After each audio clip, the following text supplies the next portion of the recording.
तो my dear friend, इस video में हम बात करेंगे सुज़लोन एनर्जी स्टॉक के बारे में। मेरी जो वीडियोस होती हैं वो लॉन्ग टर्म इन्वेस्टमेंट के पर्पज़ से जो थोड़ी स्टिक रहती हैं, ट्रेडिंग की वीडियोस में नहीं बनाता हूं। और मैं बताना चाहूँगा कि मैं सेबी रजिस्टर्ड नहीं हूँ, इसलिए इन्वेस्टमेंट की सलाह तो नहीं दे पाऊँगा, लेकिन चीज़ें सिखाने की कोशिश करूँगा। और इस वीडियो में हम सुज़लोन एनर्जी स्टॉक के टारगेट्स को जानने की कोशिश करेंगे कि क्या क्या टारगेट आगे आने वाले टाइम में मिल सकते हैं। यहाँ पर मैंने अपने चार्ट पर दो इंडिकेटर लगाए हैं, जो कि मूविंग एवरेज 50 और मूविंग एवरेज 200 है, और कैंडल्स को वीकली टाइम फ्रेम के अकॉर्डिंग सिलेक्ट किया है।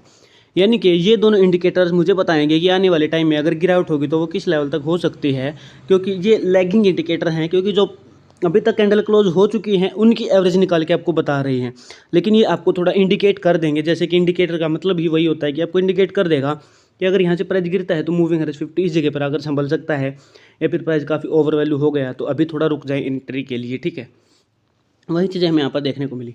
सुज़लोन एनर्जी के फंडामेंटल नंबर काफ़ी सही हो चुके हैं। उसके बाद से आप देखोगे तो प्राइस ने काफ़ी बड़ा मूवमेंट यहाँ पर दिखाया, और बहुत कम प्राइस से लेके प्राइस ने काफ़ी अच्छी मूव यहाँ पर दिखाई। उसके बाद से आप देखोगे तो प्राइस मूविंग एवरेज 50 पर दो जगह पर आया, और वहीं पर हमें काफ़ी अच्छी प्राइस की जो मूवमेंट थी उसके बाद दोबारा देखने को मिली। अब अगर कोई इन्वेस्टर फंडामेंटल एनालिसिस के अकॉर्डिंग एकदम हाई पे बाई कर लेता है, तो वो लॉन्ग टर्म अगर इन्वेस्टर है तो वो क्या करता है, लॉन्ग टर्म इन्वेस्टर एवरेजिंग की तरफ बढ़ता है।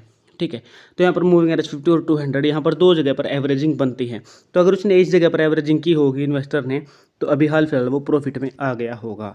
ठीक है, और दूसरी अगर हम बात करते हैं गिरावट की, अगर दोबारा गिरावट होती है तो ये चीज़ें हमें देखने को मिलती हैं कि दोबारा से प्राइस इसी रेंज में संभलने की कोशिश हमारी दिख रही है, कि यहाँ पर आकर प्राइस दोबारा से 58 की रेंज में संभल सकता है।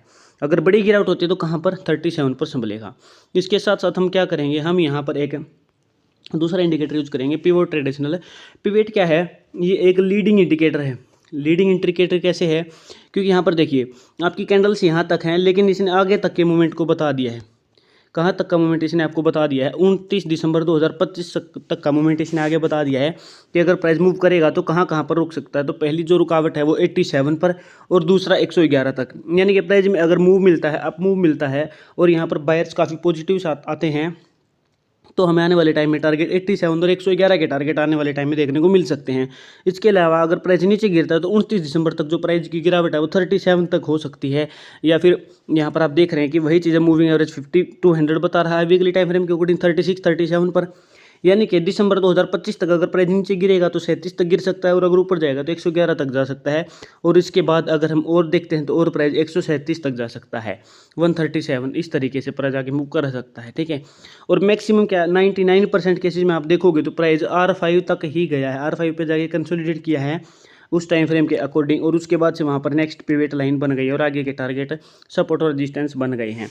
तो पिवट इंडिकेटर को आप अपने किसी भी स्टॉक पे अप्लाई करके देख सकते हैं, अपने ब्रोकर जो आप एप्लीकेशन यूज़ कर रहे हैं उसमें। पिवट ट्रेडिशनल यहाँ पर ऑटो 15 लॉन्ग टर्म के लिए है, और अगर फिबोनाची या दूसरा अगर यूज़ करते हैं इसके फीचर्स तो वो अलग ट्रेडिंग के लिए हैं। मैं इन्वेस्टमेंट के पर्पज़ से आपको सिखाने की कोशिश करता हूँ, तो यहाँ पर ये चीज़ें काफ़ी सही काम करती हैं। आप इसको दूसरी जगह पर भी यूज़ कर सकते हैं, यानी कि दूसरे स्टॉक्स में या अपने दूसरे ब्रोकर पे इसको अप्लाई करके आप चीज़ों को बैक टेस्ट कर सकते हैं। तो मुझे उम्मीद है चीज़ आपको समझ में आई है।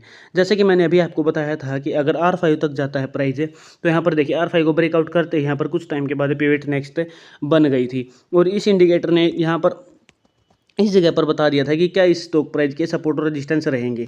ये जगह पर मई 2023 में इसने बताया, और कब तक का बता दिया था, 1 जून 2024 तक का, यानी कि लगभग 6 7 8 महीने आगे तक के जो है इसने टारगेट्स आपको दे दिए थे। और प्राइस देखोगे तो आप R1 पे ही रजिस्ट हुआ, फिर R3 पे रुका, फिर यहाँ पर R4 पे रुका, फिर यहाँ पर आप देख सकते हैं कि जो रेड कैंडल है, यानी कि जो प्राइस रुका है वो कहाँ कहाँ पर आपको दिख रहा है, वीकली टाइम फ्रेम के अकॉर्डिंग R1 R2 R पर ही रुकता हुआ आपको दिखा है। तो मुझे उम्मीद है चीज़ आपको एकदम अच्छे से समझ में आई है। अगर वीडियो पसंद आए तो वीडियो को लाइक करें, और चैनल को सब्सक्राइब किए बिना बिल्कुल भी ना जाएं। Thank you very much.